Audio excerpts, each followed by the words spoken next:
Hello, ako po si Madam P at ito yung reading natin for the sign of Libra. Sun, Moon, Rising, Venus, Jupiter, Libra, take holy what resonates. Check your natal chart, guys. Ito, guys, marami akong scammer. Siguraduhin nyo dito lang kayo makikipag-transact sa GCash number na ito. Malalaman yung scam pagdating ng transaction, iba yung binigay na number. Okay. Nagiging transparent tayo kasi marami na pong nai-scam. Dito lang kayo may pag-transact. Pag di mo ma-search itong Facebook page namin, hashtag MadamPTV. Ayan. Instagram, Madam Unicorn P, Gmail, virgophilippines@gmail.com. Okay? Tapos, by the way, may mga tumatawag, nagte-text, huwag po ninyo yung gawin kasi tendency po hindi po kayo mapansin. At saka hindi naman po ito naloloadan. At ito, ewan ko po kung anong problem ng number namin na ito. Kasi gawa ng hindi siya nakaka-text.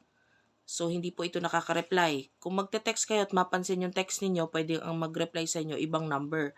Pero of course, ito pa rin ang GCash number na ginagamit namin. Ayan. Yung tawag, yun, baka hindi rin po mapansin. Kasi talagang pang ano lang po namin yan, pang GCash. And by the way, hindi ako ang kausap ninyo, admins ko po. Meron akong admins or sila talaga yung nag-a-assist sa akin or nag-a-assist sa mga nagpaparead po. Ayan.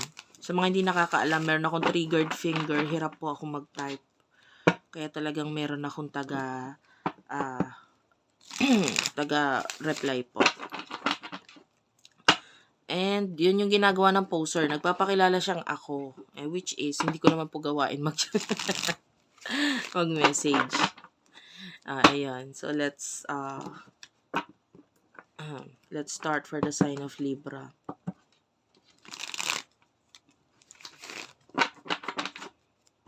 For the sign of Libra, Sun, Moon, Rising, Venus, Jupiter, Libra.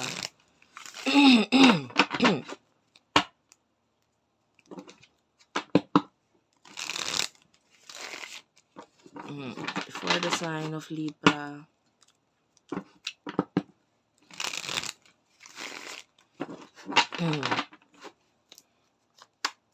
Ayan.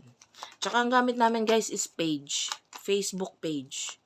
Yung poster ko po, puro account sila sa Facebook. Personal account. Yung nakakapag-add friend. Hindi po kami para mag-add friend, no? Kasi page nga kami eh.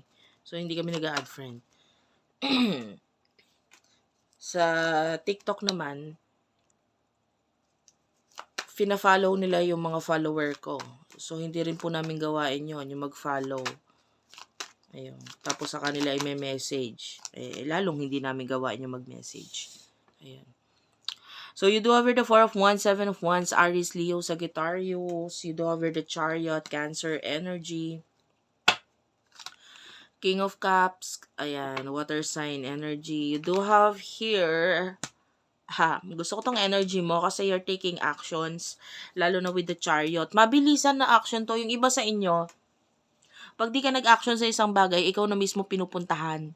Ikaw na mismo ina-actionan. Parang mauobliga kang actionan yung bagay na yun kahit, kasi halimbawa, nasa iba focus mo. Pero hindi. Meron sitwasyon or pangyayari na mapapatake action ka talaga eh. Wala kang magagawa, kailangan mo talagang gawin to eh. Parang ganon. And yung iba, it could be something na with a 7 of Wands, sinatry mo mag-slow down dito sa bagay na to. But then, hindi nga eh, oobligahin ka eh. Bigla magugulat ka na lang, may kumausap sa'yo or kinausap ka, o kailangan mong gawin to, kailangan mong gawin yan. Or, but I feel like this is something na magbibigay sa iyo ng stability. Kung hindi man may kinalaman sa stability, maybe may kinalaman sa home.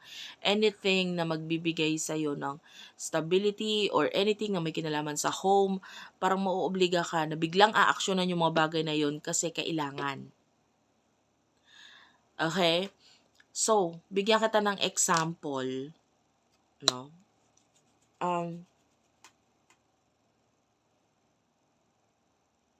Sa stability, ganito. Bigyan na lang kita ng example sa stability. For example, ha.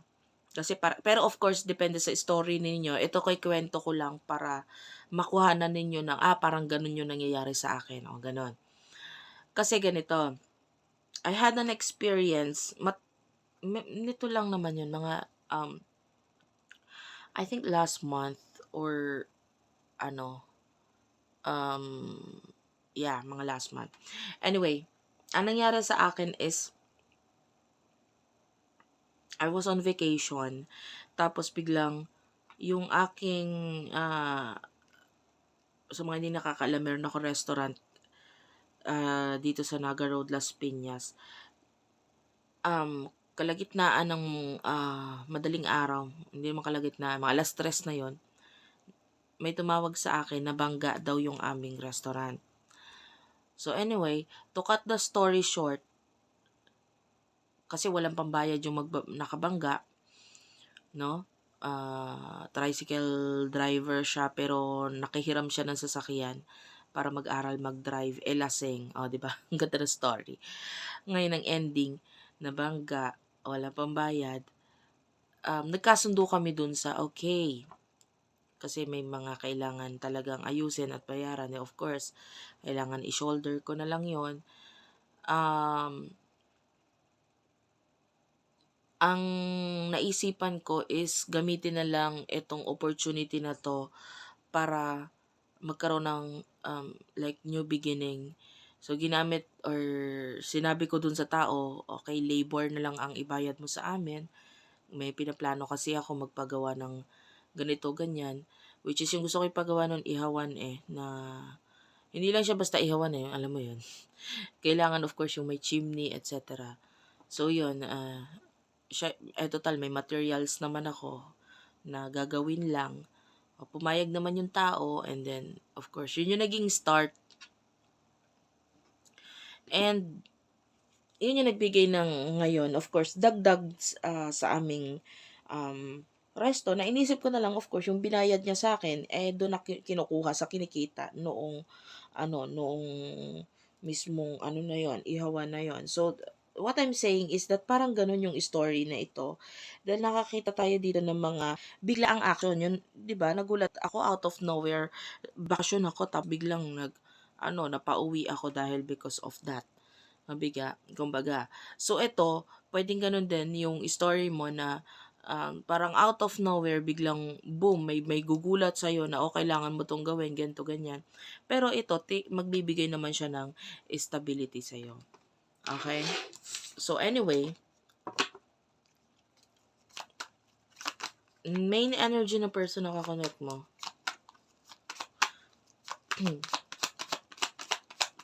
Knight of Swords, wow. A Six of Swords. I feel like this is a person na parang hindi siya okay. Currently, moving on itong person na to.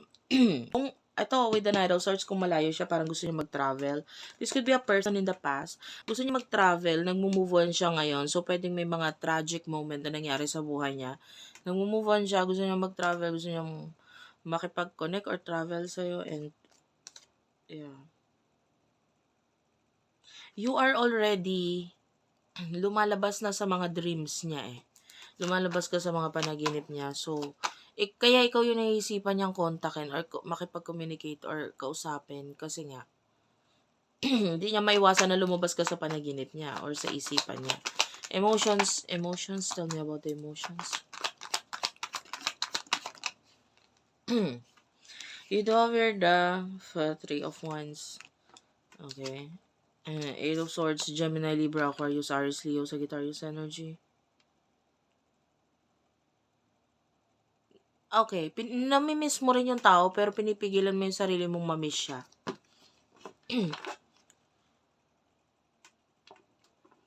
It feels like kasi you do over the star, nagpo-focus ka sa goals mo. At saka part of you is ayaw na ring pangarapin yung tao kasi sabihin na natin you still like the person pero nagiging patient ka as much as possible dito sa connection ninyo. At of course, hindi makakatulong sa pag-hintay mo or sa pagiging patient mo sa connection ninyo yung kung lagi mo siyang iniisip or lagi mo siyang namimiss. 'Di ba? So, pinipigilan mo rin yung sarili mo regarding dito. So, emotions ng person nito towards you. And over the Page of Cups. The Ace of Swords, Gemini, Libra, Aquarius. Ang daming kulang. Feeling niya ang daming kulang sa kanya with the Ace of Swords. Lagi ka naisip na itong person na to. Gusto niya ng, grabe. Five of Swords, grabe yung pag-iisip niya sa'yo. To the point na minsan hindi na nga siya halos nakakatulog niya. Matutulog siya, tapos mapapanaginipan ka pa niya. Medyo obsessive yung energy. I don't know kung meron ba siyang Plutonian energy or malakas yung kanyang Scorpio sa kanyang chart, sa kanyang natal chart. But anyway, this person is very intense, pag-iisip, very obsessed, and I can also feel the energy of Virgo, very analytical. Nine of Swords. So, sobrang nasasaktan itong person na to. Actually, nasasaktan siya sa ibang dahilan eh. Maybe dun nga may kinalaman dun sa parang nai-experience niya na endings sa buhay niya. But, walang kinalaman sa'yo yung pain na nararamdaman niya. Pero ikaw yung nakikita niya na somehow makakatulong para maibsan or mawala or maybe to start something new. Ikaw yung naisipan niya na i-involve dito sa new beginning na to. Pero meron ibang nakakapagpasakit sa kanya at I feel like hindi ikaw yon.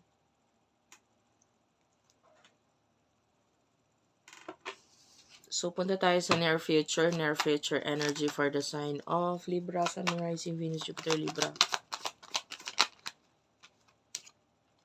The Fool, okay. Page of Pentacles.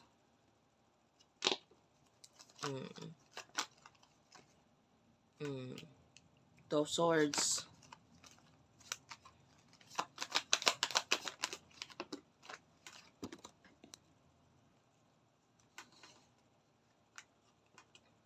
The World and the Justice card. Bottom of the deck is the Hanged Man. The Fool is here. Nakakita tayo ng new journey sa'yo with the Page of Pentacles. It could be financially. Yung iba, it could be something na may kinalaman sa child or children or maybe lalo na kung teenager or medyo malaki na yung bata. So, either anak mo or ano tawag dito? Pwedeng anak mo or anak ng or teenager or young person na malapit sa'yo. Okay, kung hindi man doon, okay, new beginning or new journey na may kinalaman sa money, financial stability, etc. Tapos, dito sa side ng person mo, I can see pagdedesisyon na may kinalaman sa kanyang career or pagta-travel, the world is here. So, may mga decision siyang gagawin regarding dito. Pero, yun nga, nasa waiting stage siya eh. Kailangan niya munang isipin mabuti kung anong dapat gawin. Kung dapat ba siya mag-travel, etc. Naisip niya. May mga boundaries kasi dito, may nagiging hadlang kung bakit hindi niya yun magawa. But anyway, thank you for watching guys. I love you all. And again, ito lang ang aming GCash. Malalaman nyo kung legit, kung ito ang binigay ng GCash number. Or of course, in the future, hindi natin masabi, pwedeng ito ay mapalitan. But this is the name na gagamitin. Okay? Yeah. And at Unicorn Princess Tarot, Unipri, yan yung name namin sa TikTok, Unipri. And then Facebook page, Madam P. Instagram, Madam Unicorn P. Gmail, virgophilippines@gmail.com. Medyo mahirap makipagtanonsak dito sa Gmail, no? Sabi sa akin ng mga admin ko na hindi nagsisend kapag may photo or maraming photo yung ibibigay or i-email. So, I highly suggest dito na lang sa aming Facebook page or Instagram or TikTok. And again, wag niyong tatawagan tong number na to kasi tendency hindi kayo mapansin dahil ito po ay pang GCash nga po lang talaga itong number na to. Pag ganun din pag text.